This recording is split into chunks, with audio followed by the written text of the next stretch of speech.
అతను కుక్కలను దొంగిలించి తన ఇంటికి తీసుకెళ్లేవాడు. కానీ ఇది కేవలం యాదృచ్ఛికంగా చేసే పని కాదు. అతను ముందుగానే డాగ్ పార్కుల్లో తిరుగుతూ తమ పెంపుడు జంతువును ప్రాణం కంటే ఎక్కువగా గురించి రీసెర్చ్ చేసేవాడు. వారిని వెంబడించి ఇల్లు కనిపెట్టి కుక్కలను ఎత్తుకెళ్లేవాడు. త్వరలోనే వీధుల్లో కుక్క కనిపించడం లేదు అనే పోస్టర్లు కనిపించేవి. అప్పుడు అతను సహాయం చేస్తానని వెళ్లేవాడు. ఆ యజమానులు తమ పెంపుడు జంతువు కోసం ఎంత డబ్బు ఇవ్వడానినా సిద్ధపడేవారు. అతను ఆ కుక్కను తిరిగి యజమానికి అప్పగింట లైవ్ స్ట్రీమ్ చేసేవాడు. ఆ వీడియోలకు లక్షలాది వ్యూస్ వచ్చేవి. స్పాన్సర్లు కూడా దొరికేవారు.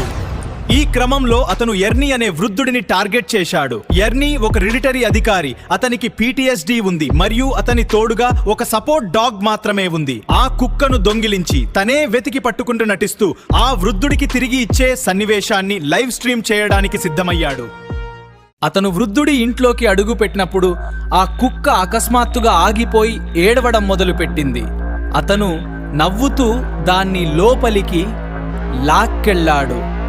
కానీ కిచెన్లోకి వెళ్ళగానే ఆ వృద్ధుడు కింద పడి చనిపోయి ఉండటం చూసి హతాశయుడయ్యాడు.